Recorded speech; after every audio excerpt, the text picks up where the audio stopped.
Ladies and gentlemen, meat pod listeners worldwide, you are now witnessing the Naruto special. Believe while you can.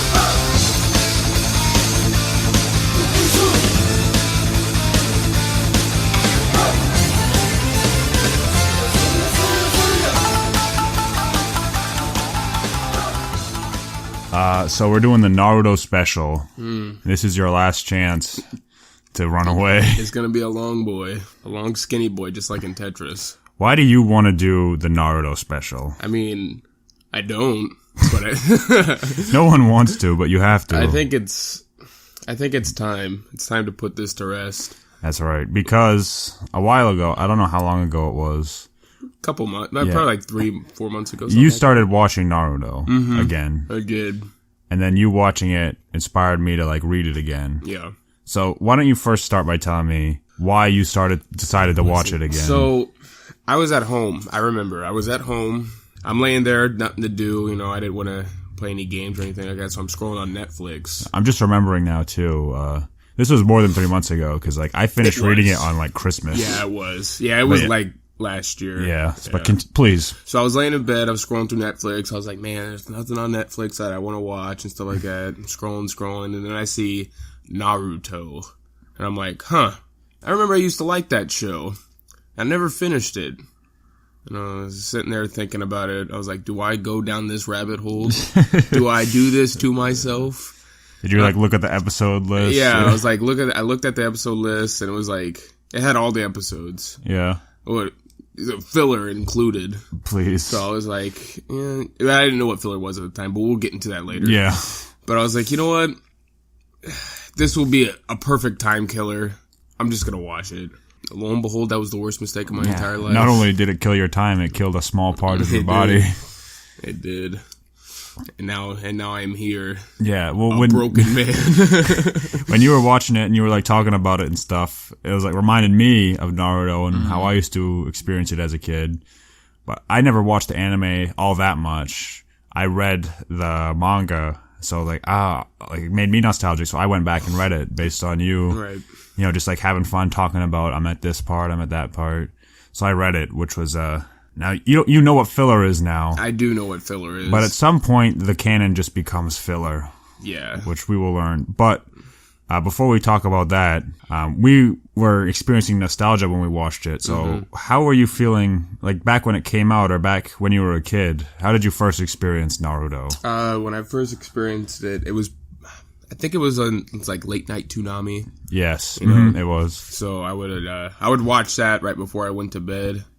And then me and my friends would conversate about it. You know, this is probably when I was in like 3rd or 4th grade. Yeah. So it was the craze. It was like at the peak, basically, of its popularity. Yeah. So that's basically where I first experienced it, was on late night Toonami. Yeah. And I can't really remember when I stopped watching it. I vividly remember a lot of when I like watched it back. Yeah. I was like, oh, I like remember this exactly. Yeah. So it was kind of cool.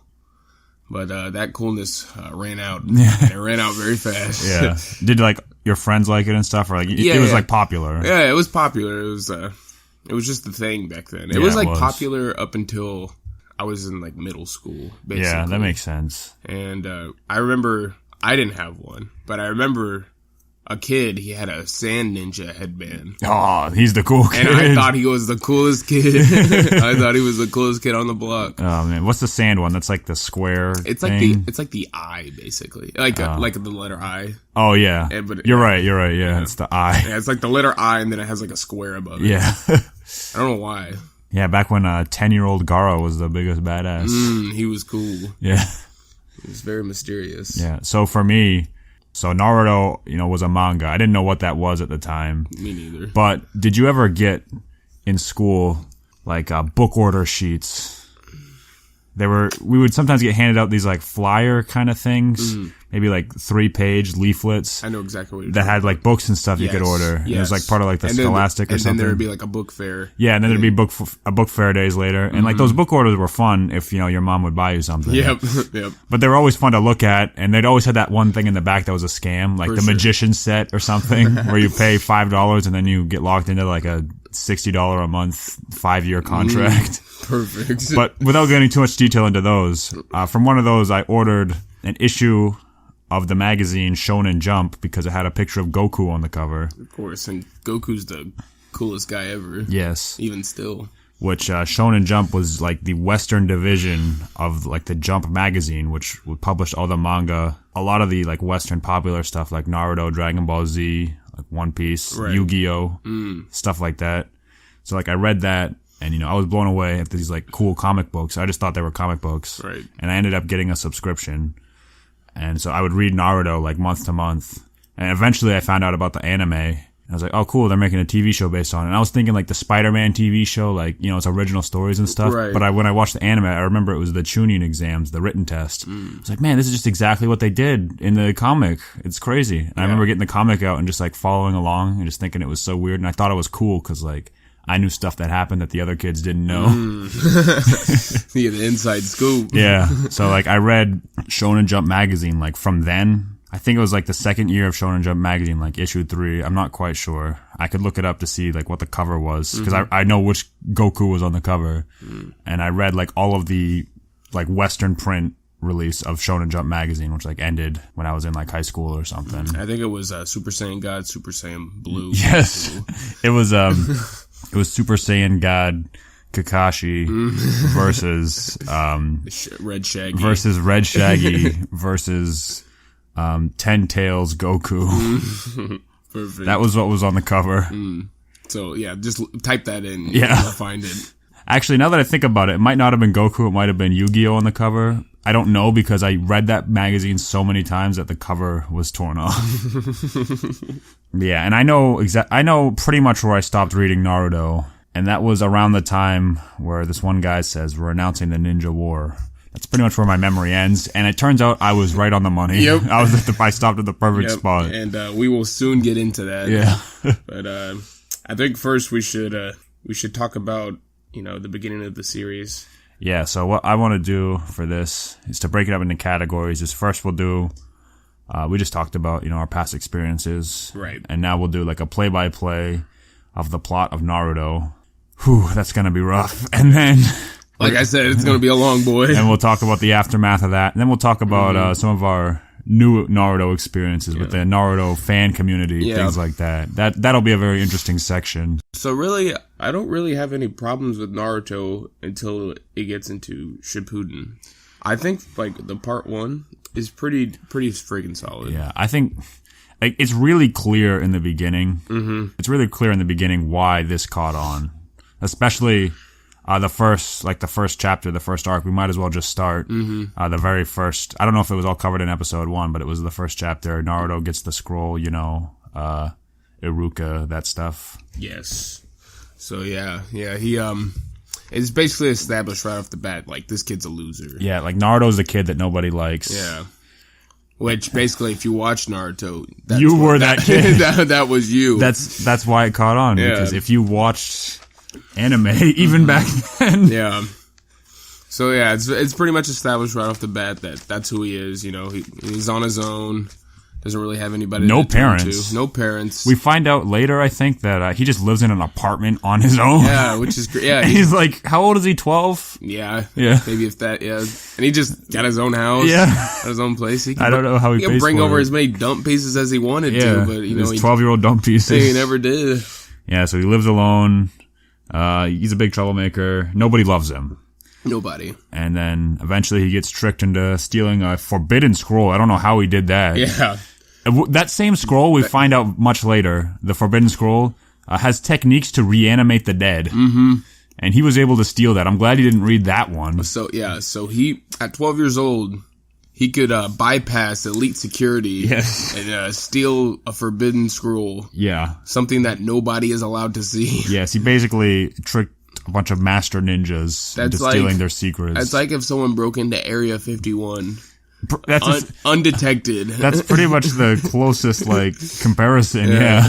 Like, if they broke into Area 51 undetected and they stole an alien and came out and bestowed it upon the world. Yeah, but, like, in that plot, you know, Naruto encounters his teacher, teacher ends up like, I love you, Naruto. I care about you. That kind of stuff. He's willing to sacrifice himself to save him because he gets in trouble with some bad guy and who gets beat up by a 12-year-old later on. And they have this unspoken bond because before the plot of Naruto, there was an attack on the city, and the Nine Tails killed Iruka's parents. And then the Nine Tails was sealed inside of Naruto. Yeah, that's just incidental. We didn't even need to talk about that. But go ahead. But Iruka's a really great character, and he's essentially never used again. Nope. And it was a very touching moment too when he's like, don't touch my master, that stuff. To move on from there, that's episode 1 out of like 700. That's episode 1. We won't go through every single episode, but I think that's a good starting point. Yeah, we do have to talk about the first one. Do you want to talk? The next thing that happened was the stuff with Konohamaru. Do you have anything to say about that? Not really. All I say is good luck Konohamaru on that whole Hokage thing. Yeah. So basically, the grandchild of the Hokage, which is the president of the ninja world, basically. Yeah. I don't even know if we should bother explaining what these things are. I'm just gonna say something real brief on this. So basically, the grandson of the president decides to look up to the biggest loser You're right. in the village. All right. So moving on. The next is like the Team 7 formation. Yes. Which is where it is established that Naruto just lives in an apartment on his own with a refrigerator and like spoiled milk and stuff. Mm-hmm. So it establishes the greatest character, Sakura, and Sasuke. Sakura who run from Naruto. Yes. And they just have this crazy dynamic. Sakura's character traits, we get her whole character arc actually in her first scene. Yes. We actually introduce her and complete her. In her first sentence. She loves Sasuke, and that's Sakura's entire character. It's never really established why she loves him. I guess it's just because he's handsome. Just because he's pretty, I guess. But in the beginning, before the series goes completely off the rails, Sasuke is a really good character too. Because he represents like the kid that is just cool and is not you, that everybody likes, is kind of a jerk, that kind of stuff. This is, again, the thing that makes Naruto, the series, really relatable. Yes. You're the loser, and there's a cool kid that you're trying to catch up with. And you're like, why does everybody like him so much? But you kind of know, like, he's good at everything. He's got all the girls, that kind of stuff. Yeah, so it's very relatable. And then also, the dynamic between Naruto and Sakura. Yes, another thing that all losers can relate to. All nerds and losers and dweebs. Yes, is Naruto has got biggest crush on Sakura. Don't know why, but he's got this huge crush on Sakura. Sakura's got this huge crush on Sasuke.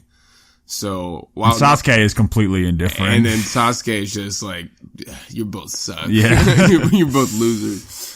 But yeah, so Naruto is chasing after Sakura. I don't know if you remember this part, but there was a little section where Naruto like binds Sasuke and transforms into him to try to like kiss Sakura, I guess. There was also a part where during this, Naruto comes up with this whole plan while sitting on the toilet. Yep. And you can like see his butt crack. You can. As he wipes. Because he had some spoiled milk. Yes. So he has got major diarrhea. Yeah. Which I don't know if that's exactly what happens. How would you not know that it's spoiled? You would taste. You live on your own. You don't know. I guess so. You don't know the difference. But yeah, and he tries making out with Sakura. I don't know what his plan was. He's like, going to be Sasuke and I'll make out with her. And apparently he was able to tie up Sasuke somehow. Yeah, it's that forbidden scroll, man. Yeah. Anywho, so we get to the formation. Yeah, and then, Kakashi comes through the door, gets hit by an eraser. Yeah, he does. Which now seems very strange considering he's like one of the most powerful guys. I think there was an episode, and he said he let that happen. Filler. Yeah, maybe. Okay. Who knows? But regardless, yeah. Kakashi comes in, and Kakashi's this cool cat, the cool, calm and collected adult. Yeah. He's the adult. Finally, an adult. An adult. Someone who's got some sense about him. Yeah. And he immediately sees these three and he's you know what, these guys are a lost cause. Yeah. they all suck. Yeah, do you remember when they're like introducing each other, like having their sit down? It's like, oh, tell me about yourself, and Naruto's like, I love ramen. Yes. And then Sakura's like, I love Sasuke. Yeah. Oh my god.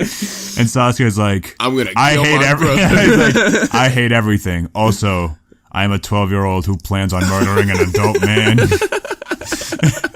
And then they're just like, oh, that's kind of weird. Oh man, that's so funny because I never thought of it like that.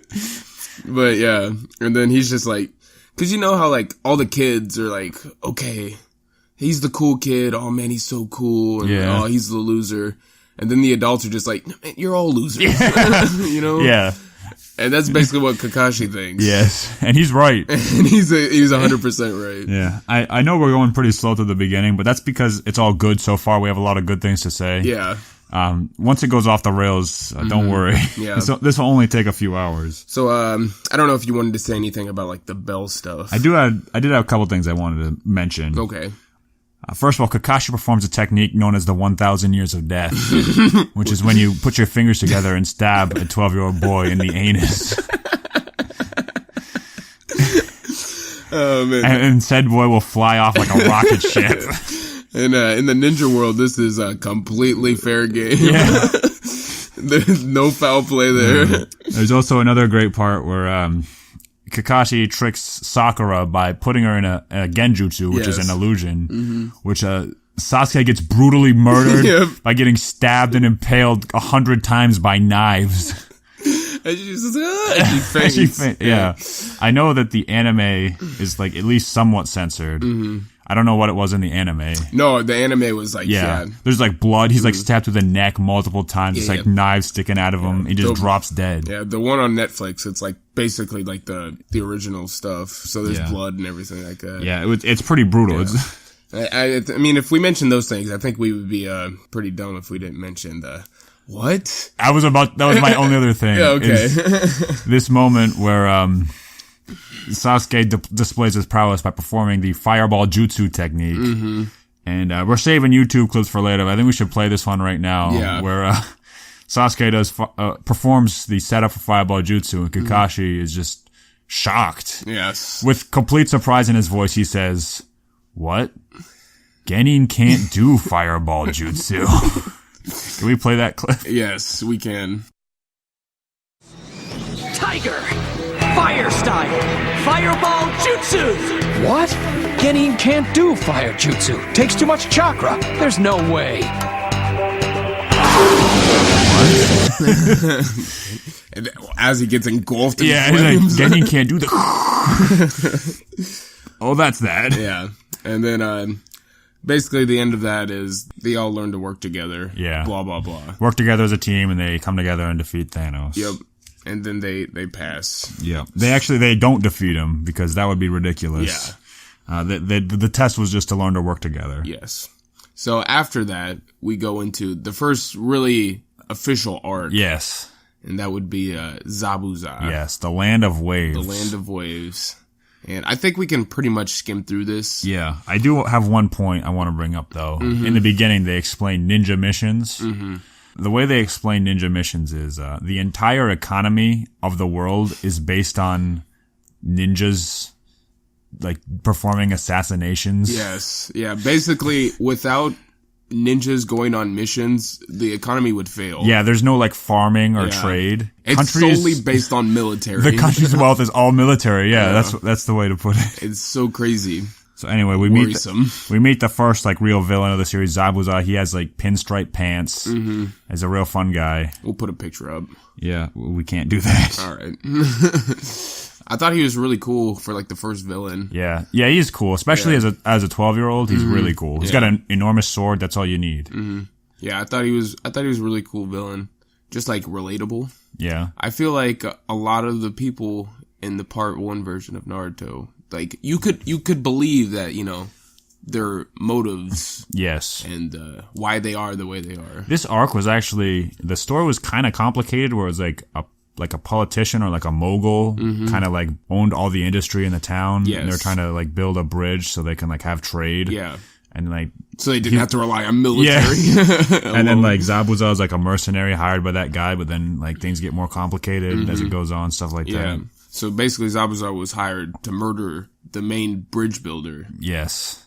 because without him, there would be no trade. Because there are no other bridge builders. Everyone else is a ninja. Yeah. Not many architects. Yeah. Nope. It's either you're a ninja or I don't know what you are actually. Yeah. You make ramen. Yeah, and also in this arc, the Sharingan is revealed, which at this point is a very cute and just innocent thing that I'm sure won't go totally out of control later in the series. At first, when it's introduced, it's very unique. It's very unique, and it does one thing that is simple and cool and powerful. And you're wondering the whole time, how did he get that? Yeah. How did that happen? It's a nice little mystery that doesn't last very long. Yeah.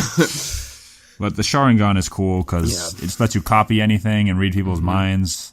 And who knows, maybe in the future it lets you summon a power armor that shoots lasers and breathes fire, and you can look at things and make them catch on fire. Which we will get to. Please. But anywho, it's revealed that, Zabuza's not working alone. He's got a partner, and that partner would be named Haku. Who also murders his partner. As the plan to get Zabuza to bail him out is to kill him. Yes. Almost. It's to stab him in the neck and be like, killed that guy for you. Literally, he killed him. Yeah, you're right. And then he brought him back to life later. Because Zabuza was in a bind, so it's like, I'll just kill him, and then they'll stop fighting him. Yeah. That's my plan. And I'll take him away and turn his body over. Yeah. But one thing I would like to say about Haku is he is a 12-year-old boy who looks like a 18-year-old woman. That is correct. And that's the way it's supposed to be. That was on purpose. And which is weird. Yeah. Another fun thing that happened in this moment around that time was, do you remember the water prison jutsu? I do. I felt like that was one of the first times that the Naruto series went into its signature, guy gets caught in a trap, and now I'm going to free him, and then spend the rest of the episode explaining the 10-second move I did. Yes. Naruto does like a move that takes about 5 seconds of screen time. And then he explains the complicated maneuver he just pulled off using graphs and like charts to explain to the audience like this crazy move he just did. Yeah. It becomes a series staple. Yes, it does. And then they abandon it when it all becomes just Dragon Ball Z fighting later. This is the first time that Naruto and Sasuke are kind of working together. Yeah, and two, it's the first time they're in real danger too. Yes, because they're not supposed to be here. Like they were not supposed to be assigned on a mission this difficult. Yeah, so it's kind of cool. Like they're in real danger. Yeah. And they're like, you know what? We need to kind of put our differences aside and try to do this together. Yeah. It doesn't really work. No. Sasuke basically gets killed. He pretty much does, yeah. And then this is the first sign of the demon that lives inside of Naruto. Yes, and you can tell when it comes out because his scratch marks become more scratchy. Yes, his whiskers become whiskery. Yeah. Whiskerier. There's also Sasuke reveals a Sharingan at some point, too. He does, yes. He's like... Which we just learned about. So he unleashes it, and he's like, I'm unstoppable. Yeah. And then just gets immediately stopped. Yeah. He's like, what the hell? Yeah. I don't understand. When I saw the... Naruto, like, enraged, like, Ninetales Naruto at this point. This is the first time we see, like, the fox's power. Yeah. I thought that was really cool as a kid. It was cool. Like, I was like, oh my god. Yeah, it's like, what is this thing capable of? Like, you don't know. Sakura, by the way, just watches. Yeah. She is told, like, Kakashi tells all of them, don't get involved.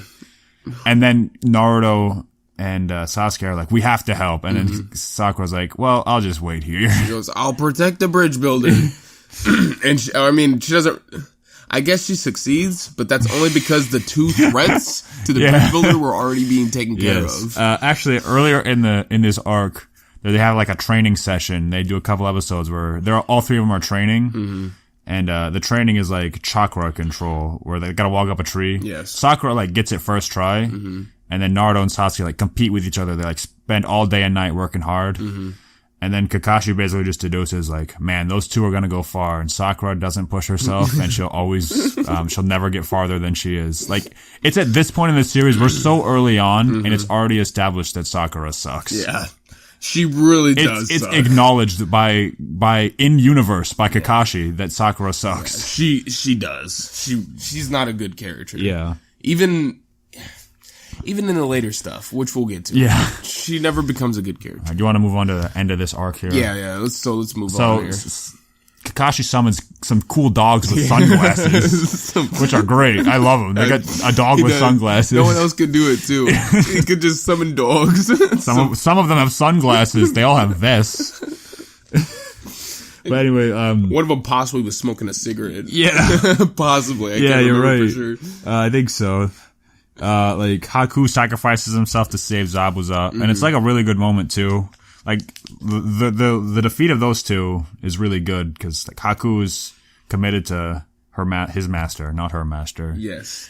And yeah, it is a boy. Yeah, like Zabuza is like uncaring at first, but then like realizes the sacrifice. It's pretty touching. It is because it's like he always played it off like he didn't care. Yes, but he actually did care the whole time. Yes, like through the fight, he gets like both of his arms like severed basically. Like, he can't use them, so like he's gonna fight his way through like all these mercenaries. All the boss man's mercenaries are coming. He's decided like, no, I'm not working for him anymore. Yeah, I'm gonna take a stand. So he takes his last stand, like puts a kunai in his mouth, and he just like kills all of them. Yeah, it's really cool. It's awesome. Like he's got no arms. He's like crying, and eventually he dies. I don't remember how, but so like so he's taking blows while this happens. So he's getting like impaled and stuff like that. Yeah. And he's still fighting. It's so good. Through all it's these cool. guys. He's knocking them down one by one, but he's still getting damage and stuff like that. Yeah. And he eventually gets to the mercenary, the boss. Yeah. And he's on his last legs. Yeah. And the guy's like, haha, you can't get me. You're going to die. Yeah. And he goes, well, if I'm going to die, I'm going to take you with me. Yeah.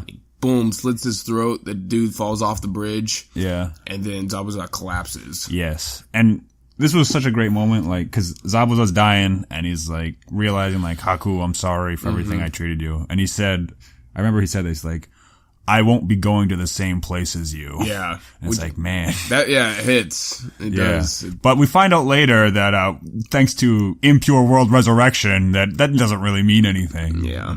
But anyway. But yeah, we'll get to that later. Yeah, so, great ending. So good arc, great villain, very solid, very fun arc. So far, the whole series has been very solid, and it gets even more solid going forward. It becomes way more solid, even more solid. The Chunin exams is next. This might be the best part of the whole series. So yeah, when people talk about Naruto, the first thing they tend to say is like the Chunin exams. Yes. Like, oh yeah, the Chunin exams. Yeah, when people talk about like Naruto as a kid, I think this is what everyone remembers first. Yeah. So basically what the Chunin exams are is, it's basically an evaluation test to see if you can move up to the next level. Yeah, it's like moving from like grade school to middle school, basically. Yeah. And it starts with a written test, which is really cool. Like, that's unique. That it starts with a written test. And it's kind of a complicated affair where it's this really difficult written test. They're all in a big room. It's like the SATs. Or the GREs if you're from a different region. And the questions are all so hard, and like how could anyone be expected to answer these? Yes, and there's ninjas coming through like all different lands. Yes, all the ninjas from different worlds or like different countries are coming, so it's like expanding the world. Yes, this is where you first see the sand ninjas with their nice A, the nice A on their headbands, or eyes, depending on your perspective. Eyes. It's A SAT. So yeah, if you take the GREs, it's an I. I don't think there's any need to say all the people, all the different nations, but but you meet a lot of new characters which seem interesting. Yeah, but like when you see the sand ninjas, you're like, oh, they mean something. Yeah, they're bad. Yeah, they're cool. Like they're really cool too, because they're different. They're very different. They all have good designs. Gaara's got the big gourd. The other guy has the big, like, you don't know what it is on his back, some mummified coffin thing. Yeah. And the girl, well, she's there too. She got a big old fan. She's got a fan. I mean, I know what a fan is, but it's cool because they look completely different from, like, the ninjas that are in Naruto's world. That actually reminds me of something I wanted to bring up was, especially in part 1, another strength of the series was the character designs were all completely unique. They were. In part 2, they kind of lose it. They all just kind of get the vest, flak jacket thing. Yeah. And in part 1, all the characters look great. And I think a good way to just symbolize all that is with the headbands. Almost every character wears the headband in a different way. They do. Which is a small thing, but it just goes to show like the lengths they were going to make all these characters look different. Which is nice, because they didn't have to do that. Yeah. And I think they realized that later on. Yeah, they did realize that. They didn't have to do it, so they stopped. So the written test comes. Yeah. And it's revealed that Naruto is even stupider than you thought because he doesn't even try to answer a single question. So like the questions on there are like they're designed to be too hard. Too hard. Like, only the smartest kids can answer them. So basically what you were supposed to do is you were supposed to use your teammates and try to find the answers, you know, by any means necessary. Yes. Essentially, like, some people deduce, like, oh, I get it. The point of this test is to cheat and get away with it. Yes. Because we're ninjas. Yes. And that becomes really fun. Like, you see all the different ninjas use different techniques to cheat. So basically, everybody gets this except for Naruto. Yes, Naruto is just like, I can't answer the question. I'm an idiot. Do you remember some of these cheating techniques, though? I feel like I have a couple I want to talk about. One was like Gar just sent an eye. Yes. A flying eyeball. Yeah. Which is completely noticeable. It's just a floating eyeball. Just like, just looking around. One guy, I don't remember who it was, one of the sound ninjas. He just listens to the pencil scratching, and that's enough for him to be able to tell what they're writing. Yeah, it was like Morse code or something. But the one that really takes the cake is, I don't remember who, threw some knives up in the ceiling with a mirror and with some strings and was like fussing with the mirror on the ceiling. Probably was Conqueror, wasn't it? Maybe. But there was just a little mirror on the ceiling and he was like pulling strings and like adjusting it. Like, nobody sees this. All you have to do is cause the instructor was like far enough to where he could just slightly tilt his head and see that there was a mirror on the ceiling. Yeah. Oh man. Conqueror's move was he just like killed one of the instructors and replaced him with a puppet. Oh my Remember? God. Did that really happen? I don't know if he killed him, but like he replaced one of the proctors with his own puppet. Yeah, that is true. So like he went to the bathroom and got all the answers. And to go to the bathroom, they like put you in handcuffs. Yeah. And Shino's sending his bugs out. There's just a swarm of bugs in the room. Yeah. Sasuke's just using his Sharingan. Oh, is that what he did? That makes sense. Yeah, I'm pretty sure, yeah. Hinata was just like, here, you can just look at my paper if you want. And Naruto's like, nah, I don't want to cheat. Oh, yeah. And Hinata, she's got this big crush on Naruto. She's basically the only one in the village that likes him. Yeah, essentially. And she's like, oh man, just look at this. But when it comes down to the wire on this test is the time limit. It's like, okay, time's up. Now, I'm letting you know there's one final question. And I'm going to let you all know now. If you get this question wrong, then you will never graduate for the rest of your life. You will remain Genin for the rest of your life. And if you choose not to answer the question, you can give up now and try again next year. But if you attempt it and fail, the whole team fails. Yes. But if you give up, the whole team gives up with you. Yeah. So basically Naruto's like, well, this is do or die. Yeah. So he basically did it because he had to, because he couldn't answer any of the other questions, because he didn't realize what was happening. So he had this big character moment where he's gonna raise his hand to give up, but then he slams it down. It's like, I'll never give up. I'm so strong. Yep. That's my ninja way. And it goes, do, do, do, do, do, do, do, do. And the guy just looks at him and he goes, congratulations, you passed. Yes, the test was to just not give up. Fortunately, and then they go around and collect the paper tests, which were just all part of the ploy, basically. Right. Yeah. The guy looks at Naruto's test completely blank, and he's like, "God, what an idiot!" He goes, "Huh? Maybe I shouldn't have passed." Maybe we should redesign this test. Oh boy! So from there they go. That's exactly what happens too. He's like collecting all the papers. Yeah. Like, oh, not bad. He's like looking at people dead. Yeah. Oh, Naruto. Ooh. Yeah, there's nothing here. Well, see ya. And so, like, the next part. It's the forest of death. It's the forest of death. She's which they just say, hey, you might die during this part of the test. They literally tell 12-year-olds that your life might end. Yeah. So I guess say your prayers. I think we can skim through most of this until we get to like a certain part. Yeah. I think this is the part where you really realize that, man, Sakura is completely worthless. Yes. Please remind me how this goes, 'cause I don't quite remember. So like they first get in there and Naruto and Sasuke, they're putting in the work, and they're fighting. They're fighting, trying to get the scroll or trying to defend their scroll. Yeah, and Sakura's just like, oh my god, look at Sasuke go. She's just like not helping at all. Yeah. Just watching. It's like, oh my god. long story short, they make it to the end. Yeah.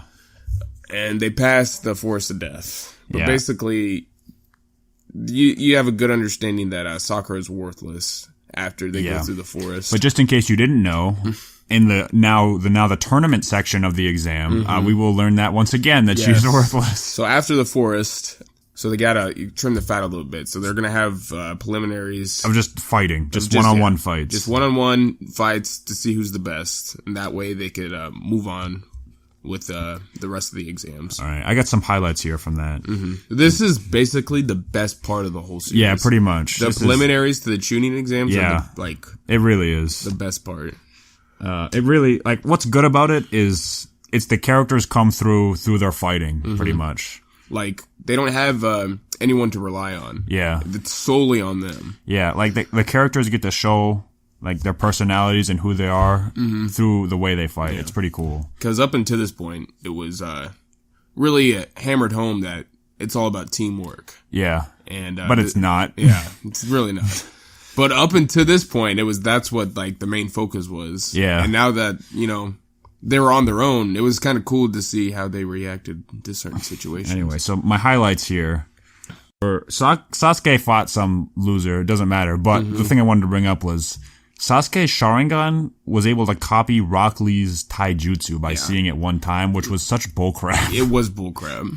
Because essentially, Rock Lee trained his whole life to master his, like, physical fighting arts. Yeah, because Rock Lee has no hacks, and he can't put people under illusions. Yes, he can only use, like, martial arts. Yeah. And Sasuke's Sharingan just copied that. Apparently, it could just copy physical motion, too. So now he just knows all of Rock Lee's fightings. Yeah. Which is just crap. It is crap. Anyway, the first fight that is a big highlight is, it's actually Sakura versus Ino. Man. Which is two girls who are terrible fighting each other. It's the two worst girls. Yeah. And, like, they hate each other, Yeah, allegedly. they're rivals. Yeah, they're rivals because they both like Sasuke. That's why they're rivals. Yep. And so they put up the most pitiful fight against each other. It's just... The fight sucks. They both are super weak. Yeah. And it ends in a draw. It ends in a draw, so they both get eliminated. both lose. No, they don't move on. Neither of them move on. Yeah. They don't get a second chance. They both are eliminated, Yeah. which is awesome. Which is very fitting. Yeah. So that happens. Yeah. The next highlight I have is Tamari versus 10-10. Another good matchup. Yeah. I don't know who's more worthless, 10-10 or Sakura. Yeah. And part one, yeah. It's hard to... We don't know how bad... We know how bad Sakura is. We don't know how bad 10-10 is. We really don't. We're never fully, like, aware of how bad she is. The ending shot of 10-10 being defeated, she's, like, laying, like, back down, like, on a spike, basically, on the fan. Just looking like a total chump. Yeah. Knocked unconscious, like, bleeding. All of her weapons are scattered on the floor. Yeah. In the anime, they show the fight, and it just shows her getting embarrassed. Yeah. And in the manga, they make the equally embarrassing choice to not even show the fight, but just like cut to her defeated. I don't know which one is worse, but I'm glad we can experience both. Yeah. So 10-10 is just like destroyed in a matter of seconds. The next highlight I have is Naruto versus Kiba, and the reason this is a highlight is because Naruto wins by farting in Kiba's face. He does.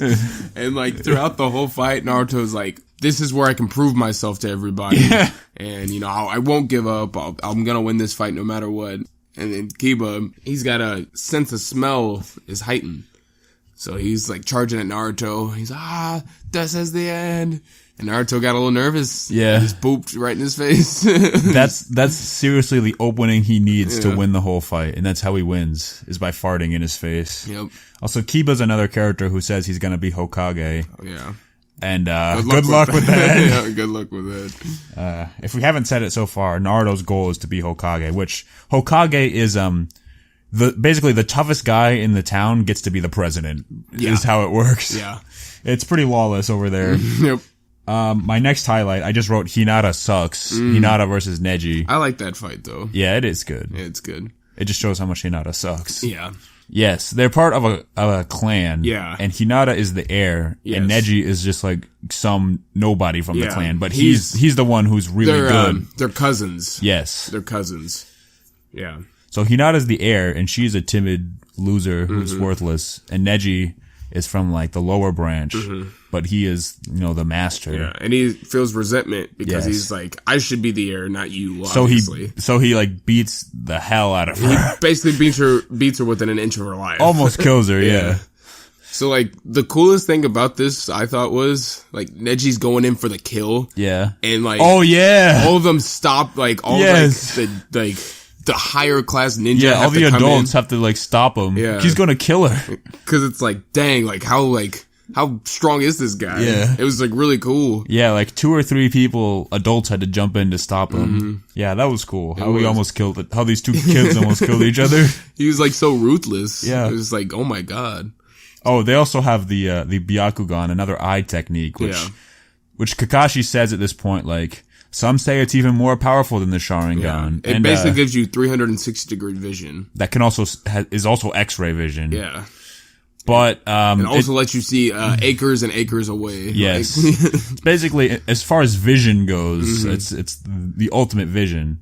But it does not allow you to just look at objects and make them disappear or summon black flames that never burn out. Which we will get to later. Or just mind control people, stuff like that. That's another thing. So some people say the Byakugan is even stronger, Kakashi, but that's not true. Yeah.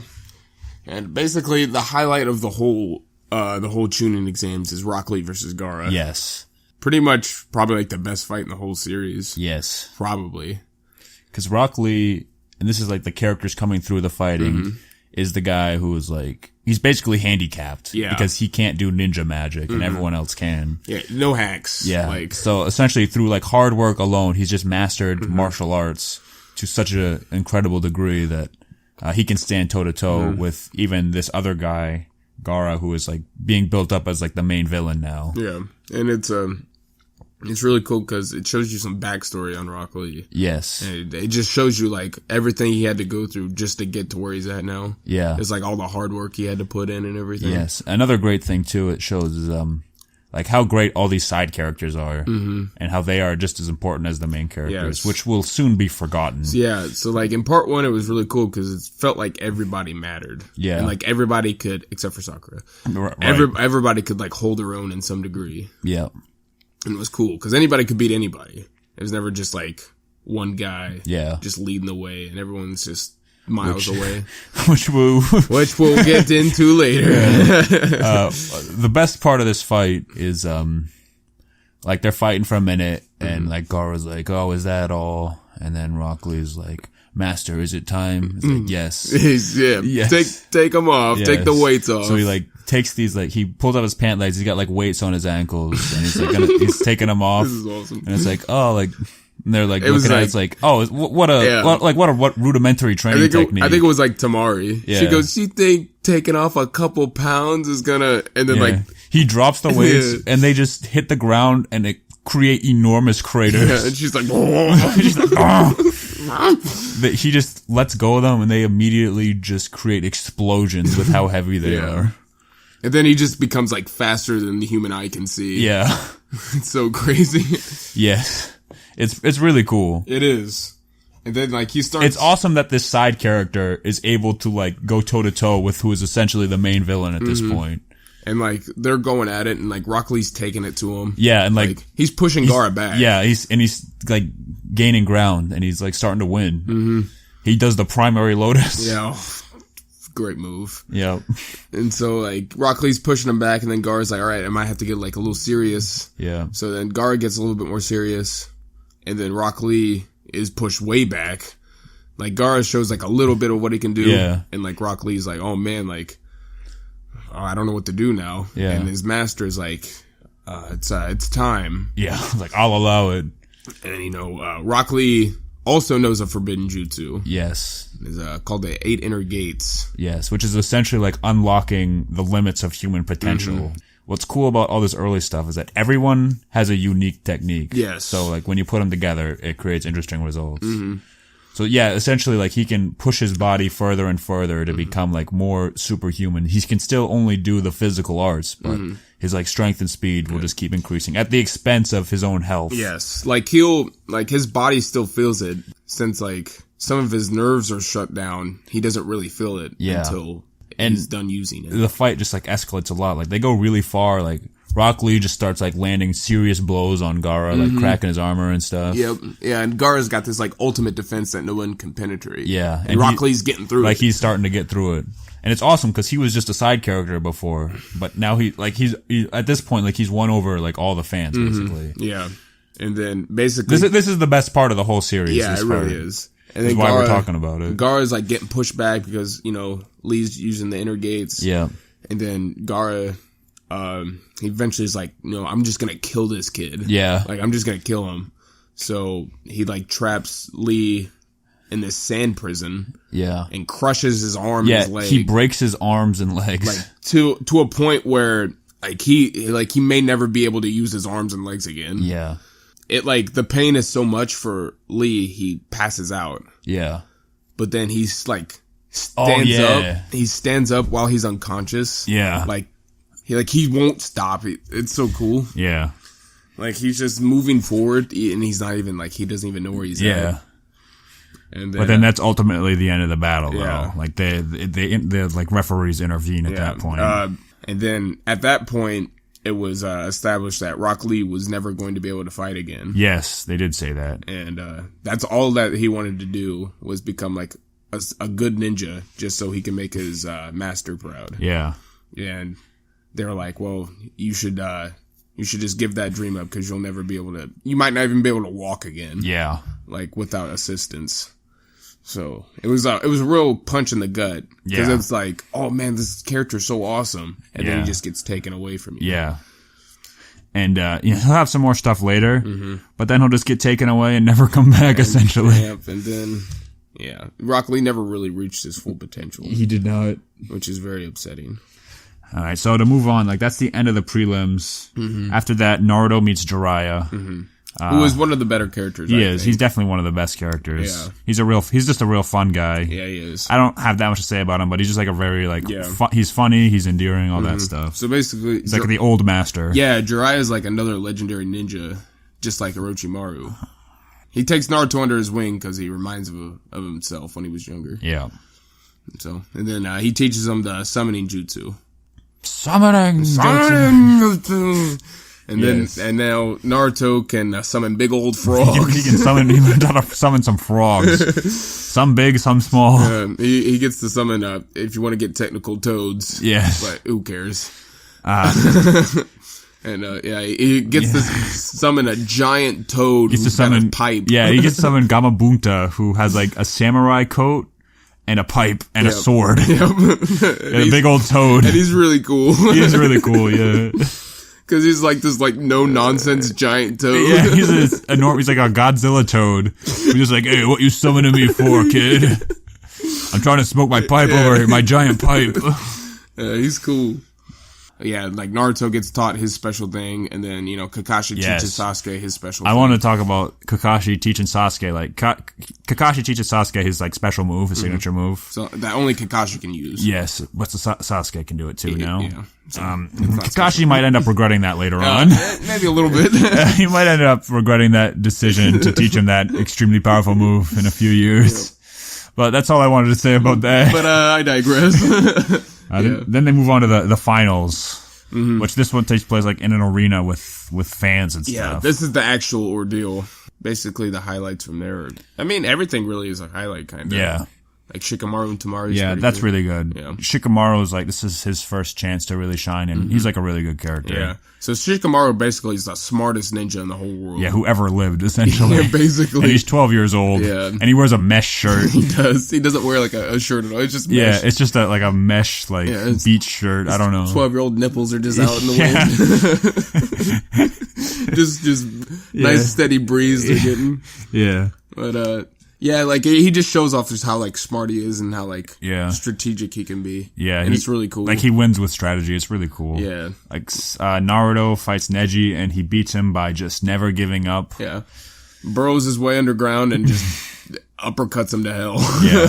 That's a kind of a weird fight, but it's also good. And at the end, Naruto wins. He's like, you want to know why I won? It's because I never give up. It's because, and it goes, doo, doo, doo, doo, doo. That's my ninja way. Yeah. Doo doo doo. Yeah, so basically Neji was telling him the whole fight, like, yeah, there's no reason for you to fight me because I'm a prodigy and you're just a loser. Yeah, like, which is all true. Yeah, there's no way you can beat me. Naruto is basically like, you know why I beat you, Neji? Because I have nothing to lose. He's like, I have nothing to lose and you have everything to lose. So what other fights happened? The last one was Sasuke versus Gaara. Yes. And then Gaara goes berserk. Yeah, that's right.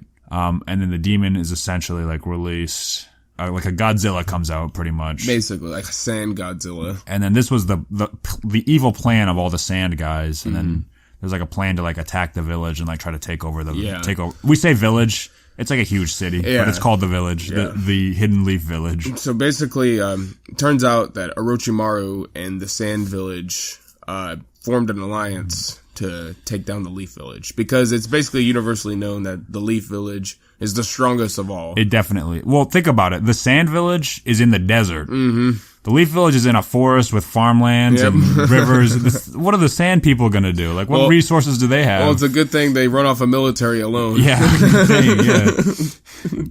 Because if not, they would be in trouble. Yeah, well, like a bunch of stuff happens. Guys start fighting. The village is getting beat up. Orochimaru comes into town. He summons a giant 3-headed snake with 3 bibs on each of its heads. Yes. So there's like Godzillas running around. Godzillas running all over the place, blah, blah, blah. Naruto is able to summon Gamabunta, so he has his own Godzilla. Yeah. So it's a Godzilla battle. Before that, I thought it was cool because, like, Sasuke's like, hey, you can't do this by yourself. Like, you run away and, like, go get some help. And Naruto's like, I'm not by myself. Like, I have you guys. And then summons, like, more shadow clones than even in episode 1. Really takes it to Gaara. They do fight for a little bit before he summons a big old toad. So, like, he really takes it to Gaara. Yeah. Gaara's pushed back. Then Gaara's like, you know what? I'm just gonna fully unleash this demon. Yeah. And then the demon just, like, really turns into Godzilla. Yeah, it becomes, becomes Shin Godzilla. Yeah. And Naruto's like, well, I'm gonna summon my frogman. And he goes, here we go. Summoning jutsu! And he summons a little toad. It's just like a little tadpole comes out. It's like, oh, let me, no. And he was like, hey, who are you? Like, it's just like this, like, South Jersey toad. Yeah. He's like, hey, man, what are you doing? He's like, hey, where's the big guy? Like, you summoned me, man. What are you doing? But eventually Naruto summons the big frog. Yeah. Who's the little frog's dad. Yeah, and they fight. The Godzillas fight. And Naruto end up just, like, jumping off his back and, like, punching Gaara, who's just, like, in there somewhere. So, and it's funny because, like, so Naruto beats him. Boom, boom. And, he had to beat him in a certain amount of time because Sakura was, like, pinned up against his tree. That's right. And each, like, minute, the sand would harden and it would crush her. So he's like, all right, I gotta save her because I love her. So he does it. And bada boom, Naruto gives Gaara a speech. Yep. Gives him the first talk no jutsu. Yeah, the very first talk no jutsu. Gives him the speech. Gaara's like, oh man, like I can see where you're coming from. Yes, I am now a good guy. Yeah, and then Gaara turns into a good guy. And he saves Sakura. And then afterwards, Sakura goes up to Sasuke and she goes, oh my god, thank you so much, Sasuke, for saving my life. And Sasuke's like, yeah, it wasn't me, it was Naruto. And she goes, huh? Yeah. And never thanked him. Never thanked him for it. Yeah. So, one more thing I want to bring up before we finish up this part here is, the Hokage and Orochimaru are fighting. The Hokage is like, the only way I can beat this guy, the only way to do it is a soul stealing technique where you give up your own soul to, like, trap someone else's soul. Yes. And, like, you give both your souls to the Grim Reaper, basically. Mm-hmm. So you have to rip their soul out of their body. So he, like, rips the soul out, but he can't get it all the way out. Orochimaru, like, is able to hold on to his soul. Mm-hmm. So the Grim Reaper, like, cuts half of Orochimaru's soul. Just go, like, stay with me here. So his soul is cut in half. Yes. Orochimaru's soul is cut in half. It's like the soul of his arms. Yes, the soul of his arms are cut off. And so the Grim Reaper takes the Hokage's soul and Orochimaru's arms' soul. And what that means is the Hokage dies and Orochimaru's arms, like, turn to stone. Yes. And doesn't die. But he is missing, his arms no longer have a soul. Yeah. And that's what happens there. And Orochimaru's horror deal is, like, he wants to learn every single jutsu there is. And now he can't do that because he has no arms. Yes, you need arms to do that. And also another cool thing is the Hokage was Orochimaru's teacher. Yes. And there was a while ago where the Hokage had a chance to kill Orochimaru, but he let him go. Yeah. And you can see what happened. I don't remember how, but I guess because he has no arms. Orochimaru retreats. And then that goes into the next arc, which is Search for Tsunade. Yeah, which is trying to find a new Hokage because they don't have a president. Yeah. And they don't have a vice president. Like, there's no vice Hokage. There's no vice Hokage. Yeah, there's only one politician in the whole city. So if your head dies, like your whole village is going under, basically. A little bit later, Itachi and Sasuke meet for the first time. This is who Sasuke is trying to kill. It's his brother. Sasuke gets beat up. Yeah, Sasuke gets absolutely mollywopped. Yeah, Jiraiya like breaks up the fight, and Jiraiya does a move where he does a technique where he turns the entire hotel they're in into the inside of a frog's throat. Yes, which is impenetrable. Yes. Like, it can't be broken through. So he turns a surface into, I don't know if it's like dimensional warping. I don't know what he's doing. No, I think he literally just turns it into like the belly of a toad or something. Yeah, so that. we never really get to see just how strong Jiraiya is. Not really. Because he does some really crazy techniques. Another character that was just like wasted potential. Yeah. Like, they could have done so much more with him. The reason that they break out of the frog's throat is because Itachi has this move where he can shoot black flames through his eyes. No, let me specify. He doesn't shoot the flames out of his eyes. Anything he looks at just catches on fire. Yes. And so he looks at the wall, it catches on fire, and these black flames, they don't die until they completely disintegrate whatever they were burning. Yes, they burn forever until the like fuel is gone. Yes. So it's a little overpowered. Yeah. So Sasuke's pretty beaten up.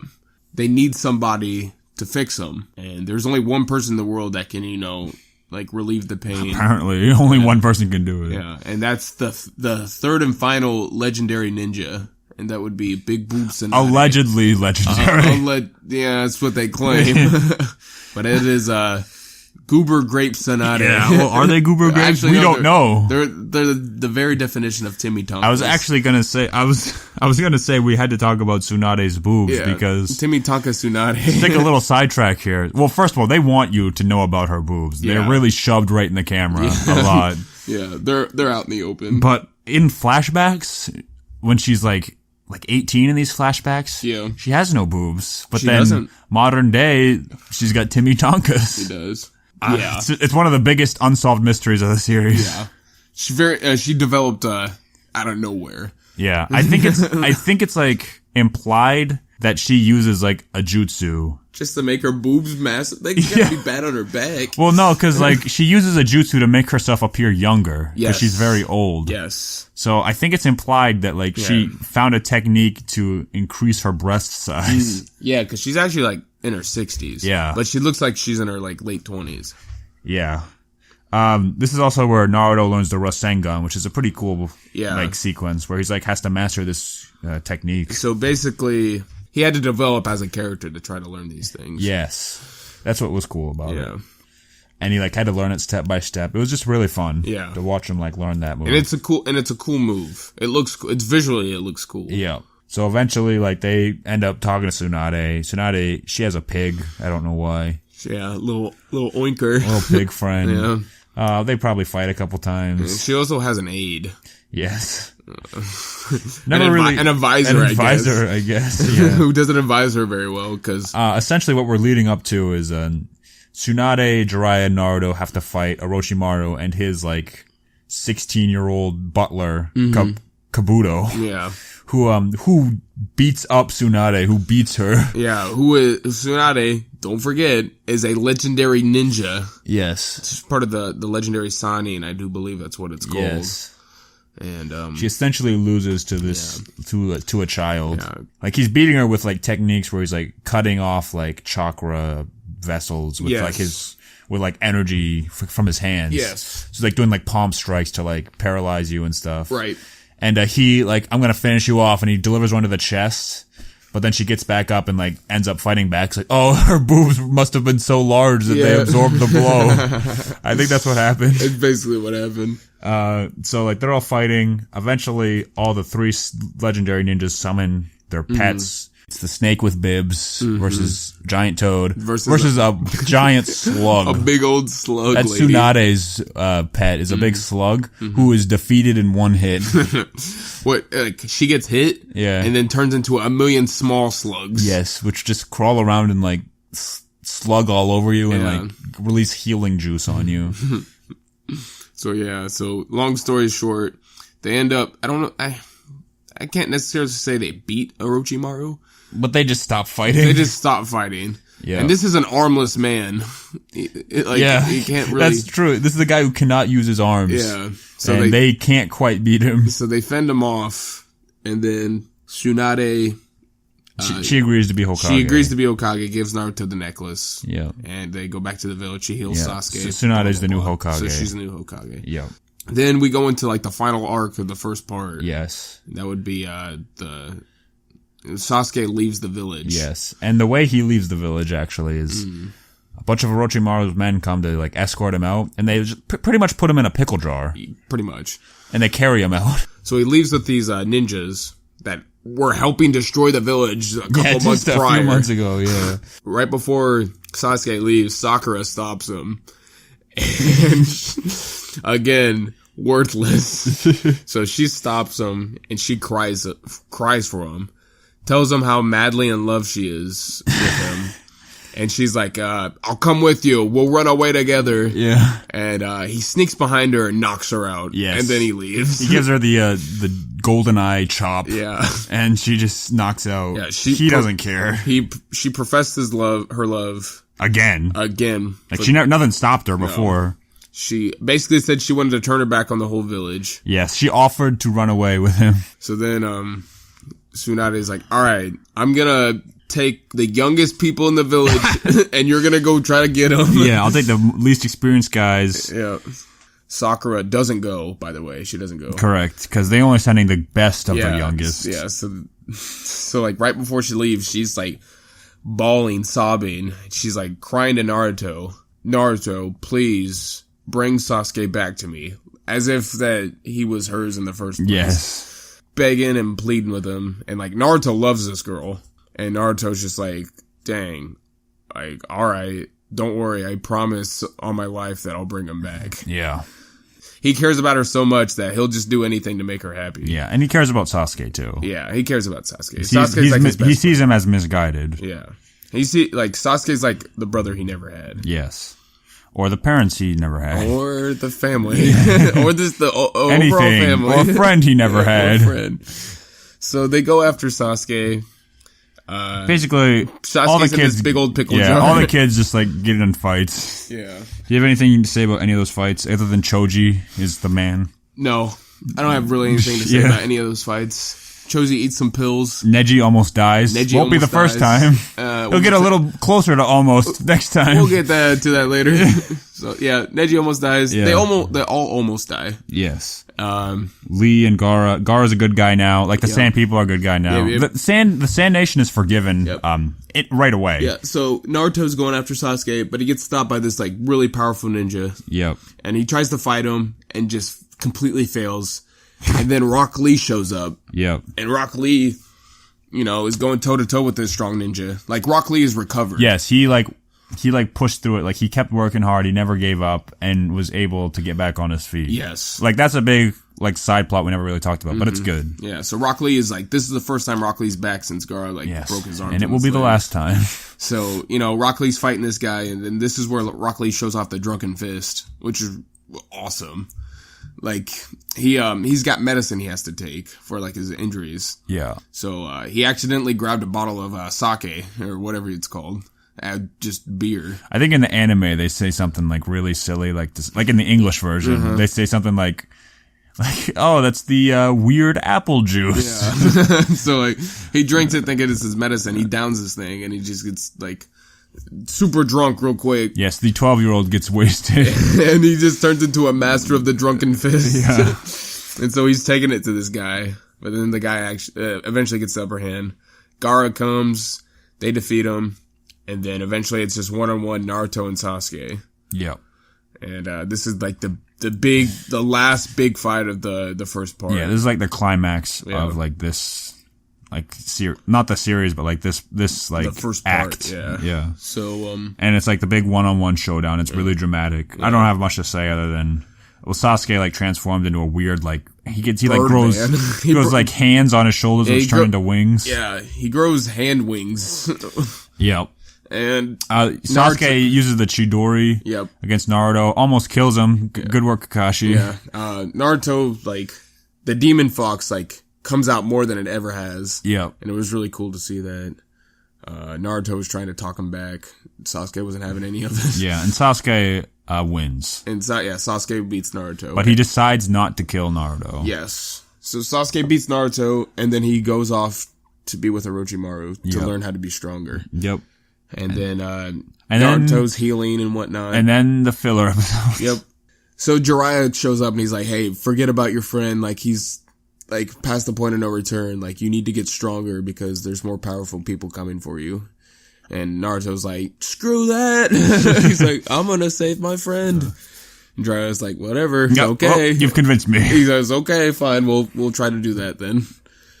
Yeah, that's the end of part 1, basically.